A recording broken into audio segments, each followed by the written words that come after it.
What bro? It's very wrong bro. பண்ணுங்கன்னா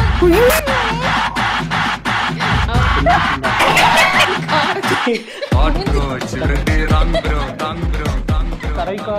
Wrong. What bro? வணக்கம்.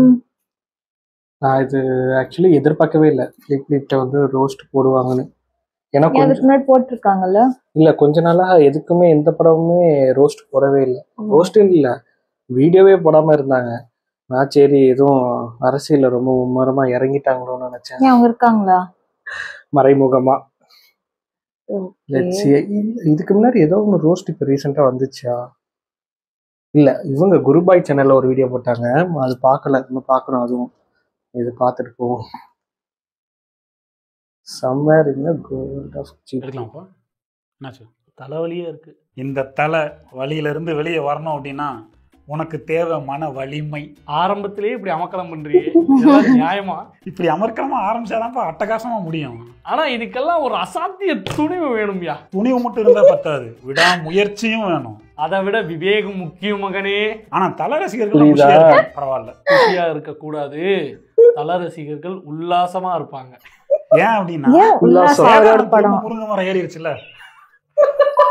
Good bad ugly படம். அதாவது இதுதான் ஆக்சுவலி இதுதான் வந்து படத்தை நடந்தது. அவர் படத்தோட நேம்ஸ், அதுல உள்ள டைலாக்ஸ் எனக்கு தெரிஞ்சு அது உண்மையா பையன் தெரியல. அவர் வந்து ஆதிக் ரவிச்சந்திரன் மற்ற விஷயத்துக்கு நிறைய ஒர்க் பண்ணாரு, பட் டைலாக்கு எனக்கு தெரிஞ்சு பெரியசா ஒர்க் பண்ணிருக்க மாட்டாரு. ஏன்னா எல்லாமே படத்துல இருந்தா மற்ற படத்துல உள்ள டைலாக்ஸ் எங்க இந்த மூவில ஃபிட் ஆகுமோ பார்த்து கரெக்டா சொல்லிட்டாரு. ஃபிட் ஆகுமோ இல்ல, எல்லா படத்தையும் எடுத்து ஒரு மூவியா பண்ணிருக்காரு, அதுதான் சொல்லணும். டைலாக் இருக்கு, இந்த டைலாக்கு ஒரு சீன் ரெடி பண்ணணும் அப்படின்னா அப்படிதான் பண்ணிருக்காரு. நல்லாதான் இருந்தது. அது கூட பாத்தீங்களா? அது ஒரு மிகப்பெரிய கேள்வி. படம் தானா நம்ம பார்த்தது? படத்துக்கு தான் டிக்கெட் வாங்கிட்டு போறேன், ஆனா படம் பார்த்தனாங்கிற கேள்வியோடயே வெளியே வரேன். போன வாரம் ஒருத்தனை குத்துயிரும் கொலையுமா போட்டு அடி அடி நடிச்சு அனுப்பி வச்சது காரணம் படத்துல ஒரே ஒரு ரெஃபரன்ஸ் சாங் வந்துருச்சுங்கிற ஒண்ணு தானப்பா. என்ன கொஞ்சம் நிறைய சுட்டுட்டோம். இன்னைக்கு மொத்த படத்தையுமே ஒருத்தர் ரெஃபரன்ஸா எடுத்து வச்சிருக்கான். படத்துல ரெஃபரன்ஸ் இருந்து பாத்திருக்கேன், ஆனா ரெஃபரன்ஸே படமா இருக்கிறது இப்பதானப்பா பாக்குறேன். ஆனா ஒரு விஷயத்துல ஆதிக்க வச்சு பாராட்டணும்ப்பா. இனிமேல் தல ரெஃபரன்சஸ் வச்சு ஒரு படம் எடுக்கணும் எவனுக்குமே தோணாது. காம்போட கடிச்சு எடுத்து இதுக்கப்புறம் எவனாலையும் மீட் பண்ணவே முடியாதுடா. அவர் என்ன உன்ன மாதிரி அடுத்த படத்துல இருந்தா ரெஃபரன்ஸ் வச்சாரு, ரெஃபரன்ஸ் வச்சாரு அப்படின்னு சொல்லி போட்டுக்கிட்டு இருந்தானுங்க. ஜாங்லி, ஜான்விக்கு, புன்னகை இளவரசி, லேசா லேசா, ஐ எம் வெயிட்டிங். அப்ப இந்த ரெஃபரன்சஸ் எல்லாம் யார் கணக்குல எழுதுறது அப்படிங்கிற கேள்வி தல ரசிகர்கள் மனதுல இல்ல. அவங்க ரொம்ப சந்தோஷமா இருக்கு. எனக்கு வந்து மார்க் ஆண்டனில சில விஷயங்கள் பிடிச்சிருந்துச்சு. பில்ட் பண்றாங்கல்ல, மார்க் ஆண்டனி வந்து ஒரு கிரேசியான வேர்ல்டு தான், ஆனா அதுக்குன்னு சில பவுண்டரி செட் பண்ணிருப்பாங்க. அந்த டைம் டிராவல்ல வந்து ஒரு நாளைக்கு ஒரு தடவை தான் ஃபோன் பண்ண முடியும், முதல் தடவை ஃபோன் பேசுறப்ப பரப்பாங்க அப்படிங்கிறது. அந்த மாதிரி பவுண்டரி செட் பண்றப்ப அந்த பவுண்டரி அவங்க மீறப்ப நமக்கு ஒரு கிரேசியான ஒரு ஃபீல் கிடைச்சிரும். ஒரு நாளைக்கு ஒரு தடவை தான் ஃபோன் பண்ண முடியும், என்னடா பண்ண போற, மறுபடியும் போனோமே அங்க. அதை வந்து அந்த புரோட்டகானிஸ்டோ இல்ல ஆன்டகானிஸ்டோ எப்படி வந்து ஹேண்டில் பண்றான் அப்படிங்கும் கிடைக்கும். ஆனா இந்த படத்துல அந்த வேர்ல்டையும் டிஃபைன் பண்ணல. பவுண்டரிஸ் என்பது மீறப்படும். பவுண்டரி அது இல்ல, மீறப்படும்னு சொல்லிட்டேன்ல. எனக்கு டீசர் பார்க்கும்போது ஒரு சின்ன எக்ஸ்பெக்டேஷன் ஒன்று இருந்தது, இந்த படம் மார்க் ஆண்டனி மாதிரி ஒர்க் ஆயிடுமோ அப்படின்னு சொல்லி. ஒரே ஒரு பாட்டு ஒன்று விட்டாங்க, திரையரங்கம் சிதறணும். எதுக்குடா அப்படி எழுதுறீங்க? திரையரங்கம் சிதற மாதிரி ஒரு பாட்டு போடணுமே தவிர அந்த வார்த்தையை அப்படியே போடக்கூடாது. அது வந்து எனக்கு ஃபீலே வந்து கெடுத்துருது. சினிமாவை பற்றிய படம் அப்படின்னா சினிமா சினிமா சினிமா சினிமா அது எனக்கு ஓகே. இந்த படம் ஒரு கேங்ஸ்டர் படம்னு சொல்லி காட்டுறதுக்கு தானே வர்றீங்க. அதுல உட்கார்ந்து இருக்கும்போது திரையரங்கம் சிதறணும். திரையரங்கம் ஏன் சிதறுது? இல்ல படத்துல வந்து ஏகே வந்து ஒரு தியேட்டர் ஓனர் அப்படின்னா திரையரங்கம் சிதறட்டும், ஹவுஸ்ஃபுல் மாதிரி சிதறட்டும், பிரச்சனை கிடையாது. ஆனா எனக்கு அந்த போர்ஷன் சிதறட்டும் அந்த போர்ஷன் இருக்குல்ல, அந்த ஏகேவோட பாஸ்ட் எல்லாம் காமிச்சிட்டு இருப்பாங்க. அந்த சீன்ல கொஞ்சம் அது உண்மையிலே நல்லா இருந்துச்சு. அந்த ஜான்விக் வர்ற போர்ஷன், டாங்லி வர்ற போர்ஷன் பேர்லாம் மாத்தி மாத்தி சொல்றீங்க. அதுல வந்து அவன் காப்பிரைட் அவாய்ட் பண்றதுக்காக வாங்லி, ஜான்ரிக், ப்ரொபைட்டர் அப்படி பேரை வச்சு நேம் ஃபுல்லா சொல்லல சரியா. எனக்கு அதெல்லாம் ரொம்ப இதா இருந்தது, ஆக்கோட கிரிஞ்சியா ஸ்கின் கிரால் ஆயிட்டு இருந்தது. ஏன் இப்படி பண்ணிக்கிட்டு இருக்கீங்க அப்படின்னு. ஆனா அதோட அனிமேஷன் குவாலிட்டியை அதுதான் சொன்ன, அது நல்லா இருந்துச்சு. கோச்சரையான் டைம்ல வந்த மாதிரி நாம் தான் அமைத்துக் கொள்ள வேண்டும். ஆனா இந்த படம் உண்மையாவே தான். இது ஃபேன்ஸ்க்கே வந்து இது நிஜமா எடுத்திருக்கானா இல்ல இது ஸ்பூஃப் பண்ணிக்கிட்டு இருக்கானா இவன் தெரியாத மாதிரி. ஐயோ கடவுளே. இந்த தியேட்டர் வாசல்ல சில ஃபேன்ஸோட கிளிப் எல்லாம் பார்த்தேன். 2000 2000 10,000 கூட கொடுப்பேன்டா, கொடுத்துட்டு நான் படத்தை பார்ப்பேன்டா. கண்டிப்பா நீ பாப்பா, நீ தான் அவனோட ப்ரே, நீ தான் அவனோட டார்கெட். ஒரு படத்தை எப்போ இது ஃபேன்ஸ்க்கான படம் அப்படின்னு சொல்றாங்களோ அப்பவே நம்ம அந்த தேல்பத்ரி சிங் அது வந்து நம்ம மனதுல ஒலிக்க ஆரம்பிச்சிடணும். ட்விட்டர் ட்ராக்கர்ஸ் எல்லாம் வந்து அதை கரெக்டா போடுவாங்க. Nothing logic, pure magic, purely for fans. அப்படினாலே புடிச்சு அந்த மாதிரி பிடிக்குதோ இல்லையோ உங்களுக்கு அது ஏத்துதாகணும். அந்த மாதிரி போடுறது மூலமா நமக்கு வார்னிங் கொடுக்குறாங்களாமா. ஃபேன்ஸ் படம் நீங்க போய் பார்க்கணும்னா பாருங்க, இல்ல உங்க இஷ்டம், பார்த்துட்டு வந்துட்டு திட்டக்கூடாது. எல்லாருக்கும் தானது, இல்ல ஃபேன்ஸ்க்கு மட்டும் தான் அப்படின்னா பிஞ்சி மீல ரிலீஸ் பண்ணிட்டு போலாம். பொது மனிதர்கள் யாரும் வரக்கூடாது அப்படிங்கறது சொல்லிருங்க தியேட்டர்ல. இது ஒரு சாதி, நவீன சாதியை தீண்டாமையா கடைபிடிங்கடா. உங்களுக்கு ட்ரெய்லர் பார்க்கும்போது தெரியலையா, மூளையை கழட்டி வச்சுட்டு வாங்க, மூளையை கழட்டி வச்சுட்டு வாங்க. ஆமா, எல்லாத்தையும் கழட்டி வச்சுட்டு வராங்க லூஸ். இன்னொரு விஷயத்துக்கும் ஆதிக்க ரவிச்சந்திரனை வெகுவாக பாராட்டணும். அப்படின்னா கொட்ட போறான்னு அர்த்தம். இந்த விண்டேஜ் சாங்ஸ் வச்சு படத்தை ஒப்பேத்திடலாம் நினைக்கிற எல்லா இயக்குநர்களுக்கும் இந்த படம் ஒரு சிறுபடி கசையடி. ஒரு தடவை நல்லா இருக்குன்னு சொன்னா அது விட்டுறணும். ஒண்ணு வச்சா கூட பரவாயில்ல. சொன்னியா இந்த ரூம்ல இருக்கிற சுருட்டை பூரா புடிச்சு முடிச்சுட்டு வா. என்கிட்ட ஸ்பாட்டிஃபைல ஒரு கலெக்ஷனே இருக்கு தம்பி. படம் எடுக்கணும், நிறைய சாங்ஸ் உங்க பிளேலிஸ்ட காட்டணும்னு வராதீங்க. அப்புறம் இன்னொரு விஷயம் எனக்கு இருந்தது, ஃபேன் பாய்னா உங்களுக்கு படம் எல்லாம் பிடிச்சிருக்கும்ல, இந்த வாலி, வில்லன், சிட்டிசன், தீனா, பில்லா அதெல்லாம் பிடிச்சிருக்குல்ல. அந்த மாதிரி படம் எடுக்கணும்னு வாங்கப்பா. அந்த படத்துல இருந்து உரிமை வசனத்தை வைக்கிறது வந்து ஃபேன் பாய் சம்பவம் கிடையாது. அதுக்கு பேரு இளநி திருட்டு. இளநி திருடுறதான் ரொம்ப நாளா ஃபேன் பாய் சம்பவம்னு சொல்லிக்கிட்டு இருக்காங்க. நான் அவரோட ஃபேனு, இது கூட எனக்கு உரிமை இல்லையா?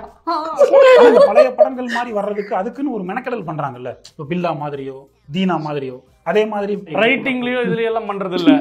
அரிதாரத்தை பூசி கொள்ள ஆக்சுவலி டிஏஜிங் பண்ணிருக்காங்க. பம்பாய்காரி நீதான் நெகுமா நெகுமா. அதுல பாத்தீங்கன்னா விஜய் வந்து அப்படியே டிஃபரெண்ட் ட்ரெஸ்ஸஸ் அப்படியே கலர் மாறிட்டே சிக்கு வந்துகிட்டே இருப்பாப்ல. அந்த மாதிரி படம் ஃபுல்லா ஏகப்பட்ட அழகான காஸ்டியூம்ஸ், அழகான கெட்டப்புகள், சூப்பரா இருந்துச்சு. தலை வந்து நடந்து வர இப்படிப்பட்ட ஒரு ஷோரியில காட்டி ஏமாத்த முடியும்னு நான் என் கனவுல கூட நினைக்கிறேன். ஒரு படத்தையே ஷோரியில எடுக்க முடியும்னு எனக்கு தெரியல. ஷோரியில என்ன தெரியுமா, இந்த வளரும் நடிகர்கள்லாம் சரிங்க பாருங்க இந்த மாதிரி எல்லா ரூல்ஸும் நான் பண்ணுவேன் அப்படிம்பாங்க. அதை பார்த்தோம்னா நமக்கு டென்ஷன் ஆகும். அதுல வந்து அது கோவப்படுற மாதிரி, டென்ஷன் ஆகிற மாதிரி, ஒரு டிப்ரெஸ்ட் இதுக்கு தாடி வச்சுக்கிட்டு அப்புறம் கிளீன் ஷேவ் எல்லாம் பண்ணிட்டு சிகரெட் குடிச்சா எப்படி இருக்கும், அந்த மாதிரி டிஃபரெண்ட் இதை எடுத்து வச்சிருப்பாங்க. அந்த மாதிரி ஒரு படமா எடுத்து வச்சிருக்காப்ல. எனக்கு வந்து பில்லா வேணும்னா நான் பில்லா படத்தை பார்த்துப்பேன், மங்காத்தா வேணும்னா மங்காத்தா படத்தை பார்த்துப்பேன். இந்த ஒப்பீனியன் வேணும்னா ஜெயிலர் ரோஸ்ட் வீடியோ அதுல இருக்கு, அதை பார்த்துப்பேன். A small gift to all Thala fans. இங்க பாருங்க மக்களே, அது அவசரமா ஓட்டுனது, அப்படிதான் அதை ரெடி பண்ண முடியும். ஒரு கிஃப்டா அப்பா கலர்ஃபுல்லா இருக்கே, என்னவா இருக்கும் தெரியலையே. டிஷ்யூ பேப்பரா? இல்ல ஃப்ரஜைலான திங் உள்ள இருக்கு கைஸ். உள்ளதான் கிஃப்ட் இருக்குன்னு நினைக்கிறேன். எல்லா படத்தோட இதுவும் போல டைலாக். இல்ல பேப்பர் தியேட்டர்ல கொட்டுறதுக்கு. ஓ என்னப்பா ஒரு குப்பை மட்டும் தான் இருக்கு. அந்த பெட்டி தான்டா கிஃப்ட். அந்த கலர் பேப்பரும் இந்த அட்டை பெட்டியும் தான் கிஃப்ட் உங்களுக்கு. பாத்தீங்களா தலையோட ரெஃபரன்ஸ் சொல்லல. நண்பர்களே, நம்ம ஒரு விஷயத்தை நல்லா புரிஞ்சுக்கணும். என்னைக்கும் கிஃப்ட் பாக்ஸ்க்குள்ள ஏதோ ஒரு பொருள் தான் கிஃப்ட் நம்ம நினைக்கிறோம். அந்த கிஃப்ட் பாக்ஸே நமக்கு கிஃப்டா அப்படிங்கிற கேள்வி உங்களுக்கு என்னைக்காவது வந்திருக்கா? எனக்கு அந்த கேள்வியே குட் பேட் அக்லி படம் எனக்கு கொடுத்துச்சு. நம்ம வந்து போன ஒரு வீடியோ ஒன்று பேசியிருந்தோம்ல, ஐரணி அப்படின்னு சொல்லி ரூபாய் ரெஃபரன்ஸை உள்ள சொருகிறான்.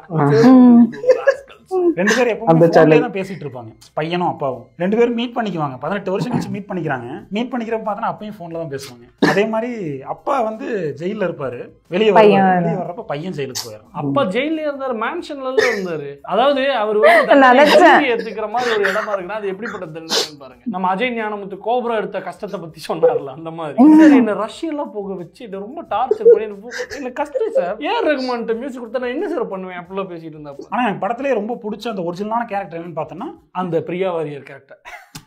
பைசா வசூல் 2000 10,000 தரேன். ஒரு விளிம்பு நிலை ரசிகனா மாறுறாங்க. அந்த பாட்டை தலை ஓரத்துல இருந்து பாப்பாரு, அவர் கூட இருந்து நம்மளும் இந்த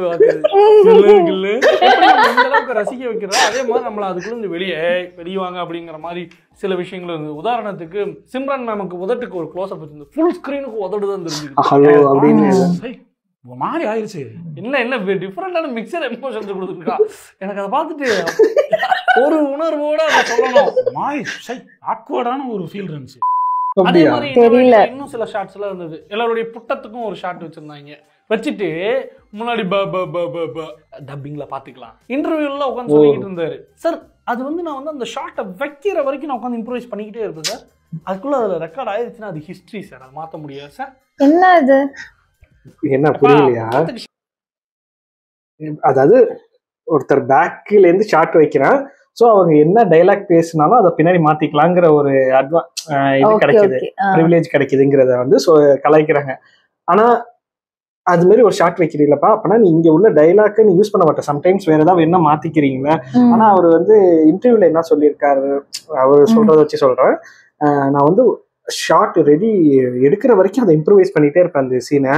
ஒன்ஸ் அதை ஷூட் பண்ணிட்டோம்னா அது ஹிஸ்டரியா மாறிடும், அதை நம்ம எதுவும் சேஞ்ச் பண்ண முடியாது அப்படி. அப்புறம் ஏன்ப்பா பின்னாடியே வச்சுக்கிட்டு இருக்க கேமராவை, முன்னாடி வச்சு தைரியமா எடுக்க வேண்டியதானன்ற மாதிரி கேக்குறாங்க. ஓகே ஷாட் வச்சிருக்கீங்க எல்லா சீனுமே. ஆனா எனக்கு படத்துல ரொம்ப பிடிச்ச கேரக்டர் என்னன்னு பார்த்தோம்னா த்ரிஷாவோட கேரக்டர், ரம்யாங்கிற அது வந்து நல்ல ரைட்டிங்கா இருந்துச்சு. அந்த கேரக்டர் வந்து நல்ல ரைட்டிங்கா இருந்தது. அவ எவ்வளவு பெரிய ஒரு பைத்தியக்காரினா, அந்த ரம்யா இருக்கால, அவ வந்துட்டு ஏகே இவன் வந்து ஒரு பெரிய டான், இவனை ஏன் கல்யாணம் பண்றான்னு எனக்கு புரியல. நீ அவ்வளோ லா பைடிங்கா இருக்கானா எதுக்கடி அவனை கல்யாணம் பண்றாங்கிற ஒரு கேள்வி. கல்யாணம் பண்ணிட்டு நீ பண்ண தப்புக்கெல்லாம் போயிட்டு ஜெயில இருந்துட்டு வா அப்படின்னு சொல்றா. சரின்னு சொல்லிட்டு அவனும் போயிட்டு 18 வருஷம் அந்த மேன்சன்ல இருந்து பசங்க கூடயே ஜாலியா இருந்துட்டு ஒரு நாள் வந்து போர் அடிக்குது, ஓகே வீட்டுக்கு போவோம் அப்படின்னு பிளான் பண்ணிட்டு அவன் வெளியே வர்றான். பாஸ்ட் எனிமீஸ் எல்லாம் முடிச்சிட்டு வாங்க. அப்ப அந்த பாஸ்ட் எனிமீஸ் முடிக்க போகணும்னு சொல்றாங்கல்ல, முடிச்சானா கொலை பண்ணிட்டு திரும்ப ஜெயிலுக்கு தானே போவான், திரும்ப ஒரு 18 வருஷம். எனக்கு என்ன தோணுதுன்னா, இந்த படத்தோட மெயின் வில்லன் ரம்யா.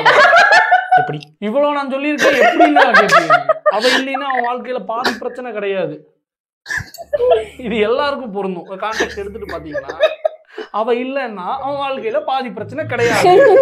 இது பொது கருத்தாவே இருக்கும். இந்த எல்லாருக்குமே ரெஃபரன்ஸ் வைக்கிறது இருக்குல்ல, ரம்யா அவங்களுக்குமே ஒரு ரெஃபரன்ஸ். எங்க அப்பா வந்து கார்ல இருந்து தள்ளி விட்டவரே வருது, உங்க அப்பாவை கார்ல இருந்து தள்ளி விட்டவரும் அவருதான், உன்னை பிரகாஷ் கிட்ட விட்டவரும் அவருதான். அதையும் சொல்லி அது கடுப்பா இருக்கு. பிரகாஷ் பிரியாங்க கேரக்டர் வந்து சிம்ரன் பண்ணிருப்பாங்க. அவங்க வந்து ஏகேக்கு வந்து போன்ல வந்து கிஸ் கொடுக்கவா அப்படின்னு சொல்லிட்டு பிரியா கேக்குறாங்க. அதுக்கு ரம்யா என்ன சொல்லணும், சரின்னு சொல்லலாம், இல்ல கொடுக்காதேன்னு சொல்லலாம், இல்ல அது ஆக்சுவலி தவிர்த்திருக்கணும். 18ன்னு சொல்லலாம், இல்ல அல்லை அடிக்குதுன்னு சொல்லலாம். அந்த மாதிரிதான் சொல்லி வச்சிருக்காங்க லேசா. இவங்க யாருமே வந்து அந்த கதையின் மாந்தர்கள் கிடையாது. இங்க பேமெண்டே போட மாட்டேங்கிறாங்க, அது உன் படம் தான் நடி, அந்த மாதிரி பேசிக்கிட்டு இருக்காங்க. சபா மாதிரி ஏன் இந்த படத்தை எடுத்து வச்சிருக்கீங்க? ஒண்ணு கொடுக்க மறந்துட்டேன்பா. எதுவும் எடுத்து வச்சிருக்காரு. அநேகமா நமக்கு ஒரு கிஃப்ட் பாய் வச்சிருக்காரு. எடுத்து கொடுத்த உனக்கு தெரியும் என்னது இது என்னதுன்னு கேட்க கூடாது, பில்லான்னு கேட்கணும். ஆனா எனக்கு படத்துல வந்து ஏகே வந்து இவங்க டிஃபைன் பண்றாங்க, அதெல்லாம் ரொம்ப பிடிச்சிருந்துச்சு. ரெட் டிராகன் சொல்லுவாங்க, பாய் ஒருத்தர் வந்து சிங்கம்னு சொல்லுவாரு, அப்புறம் புலி புலி புலி, அது சூப்பர். அந்த பெருசு ஒருத்தர் எப்ப பாரு எலிவேஷன் கொடுத்துக்கிட்டே இருப்பாரு. அவன் ஒரு ரெட் டிராகன், அவன் சிங்கம், அவன் சாதாரண அவன் 2 மேகி பாக்கெட் ஒரே நேரத்துல சாப்பிடக்கூடிய. இந்த வாய்ஸ்ல சொன்னாலும் மாசத்தா இருக்கும். அப்படி இந்த படமே வந்து ஒரு பேஸ் சங்கமம். அதுல அர்ஜுன் தாஸ் இருக்காரு, ஏகே இருக்காப்ல. ஏகே வந்து அர்ஜுன் தாஸோட வாய்ஸ் எல்லாம் கமெண்ட் பண்றாப்ல. Face to face conversation. அதுக்கு வாய்ஸ் ஓவர் கொடுக்கிறதுக்கு ஒருத்தன், அவன் அதை விட பெரிய பேஸா இருக்கான். இப்படி இந்த பேஸ் வாய்ஸ்ல பேஸ்லெஸ்ஸா பிரசாந்த் என்ன பிரசன்னா அடிக்காம இருக்கா. இந்த படத்தை தான் ஆதிக்க ரவிச்சந்திரன் எடுத்திருக்காங்க. இன்டர்வியூல யாருமே அதை பத்தி பேசவே இல்லை. சார் நான் கதை வந்து யாருக்குமே அந்த சீன்லாம் யாருக்குமே தெரியாது. என்னோட அசிஸ்டன்ட் டைரக்டர்ஸ்க்கெல்லாம் ஒண்ணுமே தெரியாது. இந்த கிளாஸ்ல நோட்ஸ் எடுக்கும் போது நான் கொஞ்சம் வேகமா எழுதுவேன். அதுல என்ன பிரச்சனைனா அதுக்கப்புறம் படிச்சு பார்த்தா எனக்கே தெரியாது. கதையை வெளியே சொல்லிட்டு திருடிட்டு போயிடுறாங்க சார். நான் அங்கங்க அதனால மனசுக்குள்ளே பூட்டி வச்சிருக்கேன், எடுக்கிறதே இல்லை. படம் எடுக்கணும், லீக் ஆயிடுது. அதனால உள்ளே வச்சுக்கிறீங்க இல்லையா, படம் எடுத்தாதானே தியேட்டருக்கு வரும், மக்களுக்கெல்லாம் கதை தெரிஞ்சிடும், லீக் ஆயிரும். இந்த பிடிஎஸ் போட்டிருந்தாங்க படம் முடிஞ்சதுக்கு அப்புறம், அதை பார்க்கும்போது எனக்கு ரொம்ப ஆச்சரியமா இருந்தது. இவங்க வந்து படம் எடுக்க வரல, இவங்க வழிபட வந்திருக்காங்க. இது சக்திடானா, எல்லாரும் இங்க சமம், அதுல ஏகே தான்டா இங்க கடவுள், அதுல ஆதிக்க ரவிச்சந்திரன் ஒரு பூசாரி.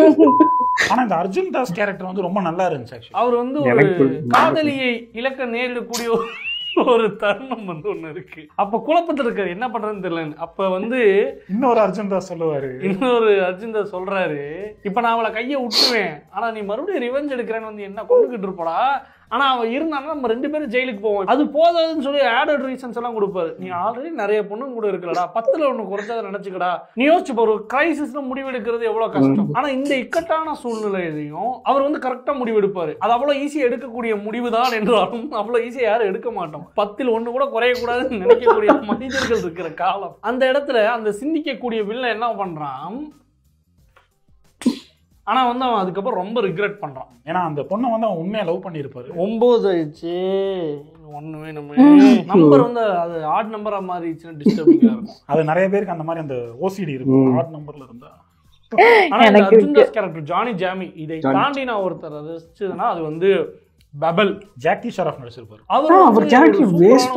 ஒரு சூப்பர் வில்லனும் கூட. அவருக்கு வந்து மாயமாகிற சக்தி இருக்கு. சுட்டுக்கிட்டு இருப்பாப்ல அர்ஜுன் தாஸ், மாயமாயிடுறான். எங்க போனாருன்னே தெரியல. இதெல்லாமே ஏன் சார் ஜானி ஜாமியோட பெர்ஸ்பெக்டிவ்ல வந்துடக்கூடாது? எனக்கு என்ன தோணுதுன்னா அது எல்லாமே அவங்களுடைய கற்பனை. எனக்கு என்ன தோணுதுன்னா இது எல்லாமே பார்ட் 2ல எக்ஸ்பிளைன் பண்றதுக்கான பார்ட் 2வா? வர்ஸ்ட் கிராப் ட்ராஷ்னு பார்ட் 2 எடுத்தாங்கன்னா அதுல இதெல்லாம் வரும். இதுல இன்னொரு ரெஃபரன்ஸ் இருந்துச்சு. எரன் ஏகர் அவர் வந்து அட்டாக் ஆன் டைட்டன்ஸ் ரெஃபரன்ஸ். அவரோட ஃபிலிம் மேக்கிங் வந்து நான் எப்படி டிஃபைன் பண்ணுவேன்னா, ஃபோர் பிளே பண்ணுவாப்ல, பண்ணிட்டு தூங்க போலாமா, பெரிய கேரியரை வந்து கொண்டு வருவாரு. எல்லாரும் பின்னாடி போங்கடா, பாருங்க அவன் கட்டையை சுத்துற விதத்திலே எனக்கு தெரியுது அவன் என்ன பண்ண போறான். உள்ளுக்குள்ளே அவனா அதை அடியால உட்கார வச்சிருப்பாருன்னு தான் நான் நினைச்சிட்டு இருந்தேன். கரெக்டா ஒரு 4 அடிக்கு அதை வந்து செட்டப் பண்றதுக்கு டேபிள்லாம் போட்டு கேரியர் கொண்டு வந்தாரு. செட் பண்ணதுக்கு அந்த உள்ள அந்த இது வச்சிருப்பாருல, போறாருன்னு பார்த்தா வந்து பீடா வைக்கிறாரு. அவன் முழிச்சொல்லுவா என்னடா பண்ணுவாங்க, உட்காந்து அதெல்லாம் அடுக்கி வச்சுக்கிட்டு உள்ள இருந்து ஒரே ஒரு நக்கிள் பஸ்டர் எடுக்கிறான். இதை எடுத்தமா ஜென்ரல் சொல்லணுமா, போனோமா, சம்பவம் பண்ணணுமான்னு இருக்கணுமா வேணாம். இல்ல டப்பா வைக்கிறேன்னா அந்த டப்பாவை வச்சு என்னவோ பண்ண போறேன் அப்படிங்கிற ஒரு எக்ஸ்பெக்டேஷன் வந்ததுக்கு அப்புறம் தூங்க போலாமா, எதுக்குடா எங்களை இவ்வளோ டீஸ் பண்ற. நான் கூட அந்த இதுல வீர சொல்லுங்கள அந்த கன் அப்படியே பிரிச்சு போட்டிருப்பாங்களா, அந்த மாதிரி ஏதாவது ஒன்று இருக்கும். எடுத்து டக்குனு அசம்பிள் பண்ணி சீரியஸா அது மாதிரி தான் நான் யோசிச்சேன். பார்த்தேன்னா நான் கன் இருக்குன்னு நினைச்சேன். எப்படி உன் வாயாலேயே ஹரிவோம் ஹரிவோம் என்று சொல்ல வைத்தேன் பார்த்தீரா. அதே மாதிரி அந்த கசினோ டிஃபைன் பண்றதெல்லாம் பார்த்தோம்னா செம்மையா இருந்தது. அப்படியே டீஸ் பண்றான், காதை தடவுறான், கழுத்தை கடிக்கிறான், எல்லாம் பண்றான். நமக்கு அந்த கசினோட டிசைன் என்ன, கீழே பணம் எந்த லாக்கர்ல இருக்கும், பிரசன்னா இருக்காரு, நாணயம் படம் வேற பண்ணிருக்காரு. அதே மாதிரி தலை ஆரம்பம்ல அந்த பேங்க்ல இருந்து கொள்ளையடிக்கிற சீன்லாம் இருக்கும். நான் வந்து சீட்டு நுனியில உட்காந்துக்கிட்டு போன்ல டக்குனு என்டர் போட்டு காலமேல 10 நம்பர் சொல்லுங்க சார். அப்படியே அந்த சீனை வந்து அப்படியே போ அந்த சீனை முடியாது. உங்களுக்கு என்ன எங்க மேல வரணும் அந்த சீனை நான் வந்து கேட்கறது ஆரம்பம் மாதிரி அதை காட்டுவாங்க. அந்த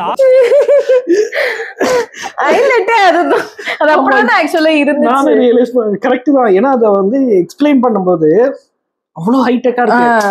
இது மாதிரி ஏதாவது தப்பு நடந்தாலும் அந்த இடத்த வெடிக்க வைக்கிறதுக்கு வச்சிருக்காங்கப்ப அவ்வளவு பேக்கடா இருக்கு. இதை எப்படி பிரேக் பண்ணி போறாங்கன்னு நினைச்சேன். அசால்ட்டா மாஸ்க் மாட்டிட்டு உள்ளார போயிடுவாரு, அது ஒரு பக்கம். சரி, அதுக்கப்புறம் பார்த்தா ஈஸியா அவங்கள சால்வ் பண்ற மாதிரி அதான் அவ்வளவு கஷ்டப்பட்டு பக்கத்துல வந்து பாக்குறேன், எட்டி உதச்சுப்போ.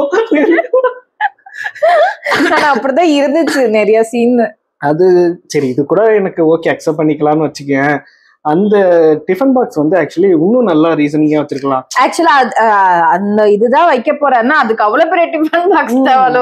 வெறும் குட்டி டிஃபன் பாக்ஸ், மொத்த டிஃபன் பாக்ஸ் இருக்கு பாருங்க, அதை வச்சிருந்தா கூட நல்லா இருக்கும். நான் அதை ரியலைஸ் பண்றதுக்குள்ள ஏன் அதுக்கு இவ்வளவு பெரிய டிஃபன் கேரியர் கொண்டு வந்தாங்க. நான் வந்து நினைச்சேன் பெரிய கன் இருக்குல்ல அதை வச்சிருப்பாங்கன்னு. பார்ட்ஸ் இருக்கும், ஒவ்வொன்னா எடுத்து அசெம்பிள் பண்ற அந்த மாதிரி யோசிக்கல. பெரிய கன்னை வந்து 2 ஓபன் பண்ற மாதிரி இருக்கும், உள்ள பெரிய கன் இருக்கும், அதை எடுத்து சுடுவாருன்னு அப்படின்னு நினைச்சேன். ஜஸ்ட் பாக்குறதுக்கு மட்டும் இப்படி இருக்கும், ஓபன் பண்ண 2 ஒவ்வொரு கேரியரும் ஒவ்வொரு பார்ட்ஸ் இருக்கும், எடுத்து அசெம்பிள் பண்ணி லோட் பண்ணி அடிக்கிற அந்த மாதிரி ஏதாவது இருக்கும்னு நினைச்சேன். டக்குன்னு அவன் நக்கிள் ட்ரெஸ் எடுத்து அட்டாக் பண்ண போனேன்னு எனக்கு ஒரு நிமிஷம் புரியல.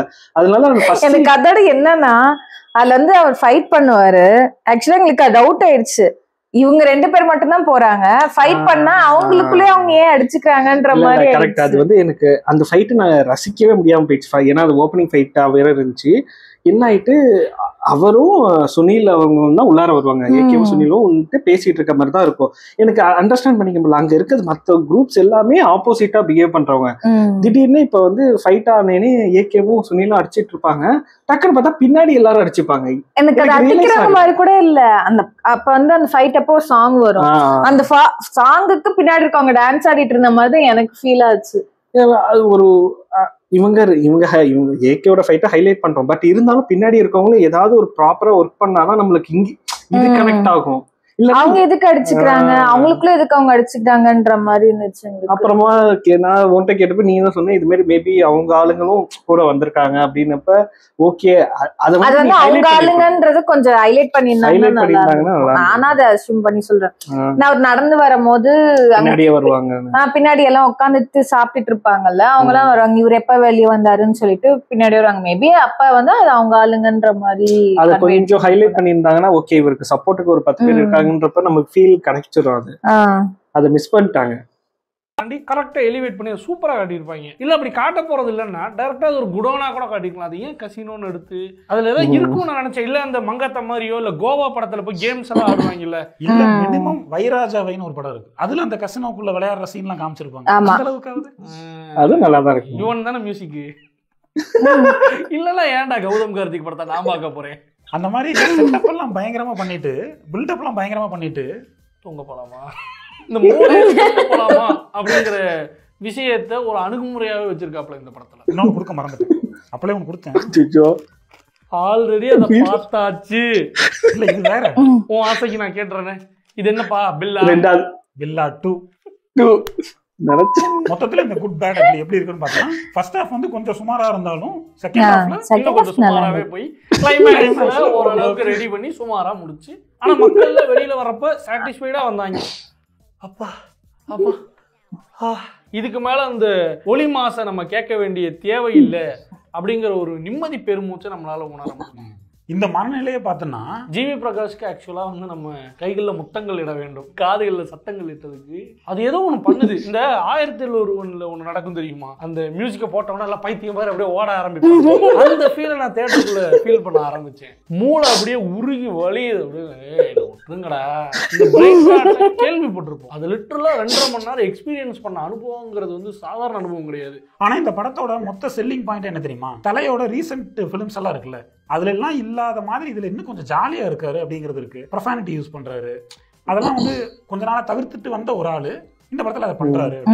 அதாவது ஸ்கூல்ல நான் படிக்கும்போது கெட்ட வார்த்தை பேசுறவனும் விட்டுருவானுங்க, ரெகுலரா பேசுறவனும் விட்டுருவானுங்க. ஒருத்தன் சொல்லியிருப்பான்ல நான் பேசவே மாட்டேன்டான்னு, அவனை வந்து ரொம்ப போட்டு சீண்டுவானுங்க. அவனை பேச வைக்கிறதுக்கு மொத்த முயற்சியும் போட்டு அப்படி பேசிக்கிட்டான் அப்படின்னா அவங்க ஏய் அப்படின்ட்டு அதை கடந்துருவாங்க. அந்த ஏய் தான் இதுக்கு கிடக்கக்கூடிய அந்த ஆரவாரம். அவர் ஒரு நிலைப்பாடு எடுத்திருக்காருல்ல, இதை விட்டுருங்கடா அப்படின்னு. அது இவங்களுக்கு இவங்க அந்த தியேட்டர் செலிப்ரேஷன் வீடியோஸ் எல்லாம் பாத்தீங்கன்னா தெரியும், அவங்க வந்து எக்ஸ்டசில இருப்பாங்க, சாமி ஊர்வலம் வருது அந்த மனநிலையில் இருக்காங்க. அவங்கள்ட்ட நீ வந்து குடும்பத்தை பாத்துக்கோங்க, அம்மா சாப்பிட்டு 6 நாள் ஆச்சு அந்த மாதிரிலாம் சொன்னா அவங்களுக்கு அது தப்பு. அது ஆனா இந்த படத்துல அவரு சட்டுலா பண்ணியிருப்பாரு. நம்ம என்னதான் வில்லனா இருந்தாலும் நம்ம குழந்தைக்கு நம்ம தான் ஹீரோ சொல்லி எவ்வளவு கிறுக்கு ஜெயில உடச்சிட்டு எஸ்கேப் ஆக பார்த்தவன் அவன்கிட்ட பேசிக்கிட்டு அறிவுரை சொல்லிட்டு அவன் ஏத்துக்கிறேன். நீங்க சொன்னா கரெக்டா தான், பிரச்சனை வந்தா சோர்ந்து போகக்கூடாது, ஃபேஸ் பண்ணுங்க அப்படின்னு சொல்லி அது யாருக்கிட்ட சொல்றாருன்னா அவர் அடிக்க வந்தவங்ககிட்டே சொல்றாரு. ஆனா அதை வந்து ரசிகர்கள் பாக்குற விதத்தையும் நான் புரிஞ்சுக்கிறேன். அன்னப்பறவை இருக்கு அந்த மாதிரி அவங்க என்ன பண்றாங்க, ஒரே ஃப்ரேம்ல அஜித்தும் இந்த பக்கம் பேசிக்கிட்டு இருக்காரு, ரங்கராஜ் பாண்டே இந்த பக்கம் பேசுறாரு. அஜித்தை பாத்துக்கிறான், ரங்கராஜ் பாண்டேயோட கருத்துக்களை புரிஞ்சுக்கிறான். என்னங்க அதிகாரிகளுக்கு போய் பேசிக்கிட்டு இருக்காரு புரியல. இந்த படத்துல அந்த ஆள் வந்து அப்படிங்கிறானுங்க. இத்தனைக்கு அந்த வாய்ஸ் வந்து ரம்யா அவர் மனைவி அவங்க வாய்ஸுங்கிற மாதிரி அது காட்டிக்கிட்டு இருப்பாங்க.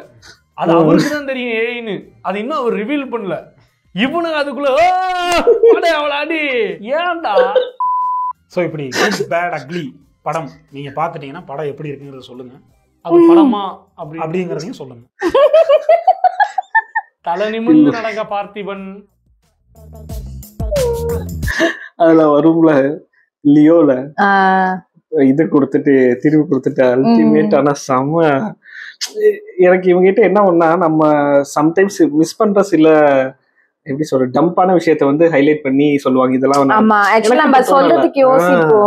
யோசிப்போம் இல்ல. நான் அந்த இது எனக்கு படம் பார்த்தப்ப தோணுச்சு, அந்த டிஃபன் பாக்ஸ் மட்டும் எனக்கு கனெக்ட் ஆகல, ஏன் இது பண்ணாங்க, அதை இன்னும் ஹைலைட் பண்ணிருக்கலாம் அப்படின்னு. அதை வந்து எக்ஸாக்டா அந்த 4 பிளே பண்ணிட்டு தூங்க போலாமான்ற மாதிரி அந்த இதோட கனெக்ட் பண்றாங்க பாரு. அதாவது என்னவோ நடக்க போகுதுன்னு ஃபேன்ஸ் ஹை கொண்டு போறாங்க, போயிட்டு ஒண்ணுமே இல்ல நக்கிள் டஸ்டர் அப்படின்னா நம்ம கடுப்பாகுமா இல்லையா? கரெக்ட் தானே அது அவங்க சொல்றது. ஆமா அது ஓகே. ஆனா அதுதான் நான் சிம்பிளா சொல்லிட்டோம், இது வந்து ஃபேன்ஸ்க்கான படம். ஃபேன்னா போய் பாக்குறப்ப நம்மளுக்கு எதுவுமே தோணாது, ஜாலியா பார்க்கலாம் அந்த படத்தை. அது ஃபேன்ஸ் கூட உட்காந்து பார்க்கும்போது அவங்க கத்துறது அதெல்லாம் வந்து உங்களுக்கு கொஞ்சம் என்ஜாயா இருக்கும். ஆனா ஸ்டோரி வைஸ் போய் பாத்தீங்கன்னா இல்ல தனியா போய் பாத்தீங்கன்னா காசு வேஸ்ட் பண்ணிட்டோம். எனக்கு என்னமோ இது ஏன் ஒரு இன்னும் ஃபேர்வெல் மூவி மாதிரி எடுத்துட்டாரு. ஆமா ஆக்சுவலி எனக்கு அதாவது நான் இருட்டு படம் ஓடிட்டு என்ன இது எல்லாம் அவர் நடிச்ச ஹிட்டான எல்லாத்தையும் இல்ல கொண்டாரு. ஒருவேளை இது கடைசி படமா இருக்குமோ இருக்குன்ற மாதிரி கமிட் ஆனாரா என்னன்னு வேற தெரியல. அது வேற பயமா இருக்கு. ஒருத்தர் இல்லாததுக்கு அட்லீஸ்ட் அஜித்தாவது வந்து நடிச்சுக்கிட்டே இருந்தா அதுக்கு நல்லா இருக்கும். இல்லைன்னா கொஞ்சம் கஷ்டம் தான். அப்புறம் ஐ திங்க் இவர் கூட படம் பண்றதா அந்த வெயிட்டிங் மூமெண்ட் சொல்லவே இல்ல. எது ஐ அம் வெயிட்டிங் அத பத்தி பேசவே இல்ல. அந்த ஹைலைட் மறந்துட்டாங்களோ என்னவோ. அது யாருமே ஆக்சுவலா பேசவே இல்ல. அது உண்மையிலேயே அது எதிர்பார்க்கல. அது வந்து அதாவது அது ஒரு நாங்க உண்மையாலுமே நான் போய் என்ஜாய் பண்ணது என்னன்னா நிறைய சொல்றேன்ல சர்ப்ரைஸா இருந்தது. இந்த டாங்லி வந்தது எனக்கு வந்து அது டாங்லி எனக்கு பிடிச்சிருச்சு. எங்களுக்கு ரொம்ப பிடிக்கும் அவங்கள, அதனால அவங்க வந்தது சர்ப்ரைஸா இருந்தது. அதே மாதிரி வெயிட்டிங் சொன்னது சர்ப்ரைஸா. யாரு வேற ஜான்விக் மணியேஸ்ட் அதெல்லாம் வந்து எனக்கு பெருசா ஆகல. எனக்கு டான்லி நாங்க வேற ஒரு படத்துல எதிர்பார்த்தோம் அவர் வருவாரோ. அந்த கேங்ஸ்டர் காப் டெவில் அந்த படத்துல வந்து அந்த மாதிரி பாடி வச்சிருப்பாரு, டேட்டூ எல்லாம் போட்டு. எனக்கு அந்த சீன் வந்து ஷாக்கு, என்னடா அது. ஆனா அத வந்து நல்லா ஸ்கிரிப்டா எடுத்து போயிருந்தாங்க. இங்க எந்த எப்படி இதுல வர மாதிரி என்னது ஜெயிலர்ல அவங்க அங்கங்க ஒரு டச் பண்ணிட்டு வர மாதிரி இருக்குல்ல, அது மாதிரி இதையும் இது மாதிரி கொண்டுட்டு வந்திருக்காங்க. அது நல்லா அதுக்குன்னு போயிட்டு மலையாளத்துல இருந்து அவரை நம்மளால கூட்டிட்டு வந்து ஹை பண்றதுக்காக அவர் வந்துட்டு ஃபுல்லா ஹைப் ஏத்தி கூப்பிட்டுட்டு போயிடுவாரு. அவரு தானே எல்லாமே எக்ஸ்பிளைன் பண்றது, அவர் யாரு என்ன அப்படிங்கறத எக்ஸ்பிளைன் பண்ற மாதிரி கொண்டு வந்திருப்பாங்க. நல்லா இருந்துச்சு, சரியான ரோஸ். ஆக்சுவலி வீரத்தின் அசுரா பண்ணியிருக்காங்க, அது பார்க்கணும். படம் பார்த்துட்டு பார்ப்போம். Okay, Vikram fan. வேற ஒரு வீடியோல மீண்டும் சந்திப்போம்.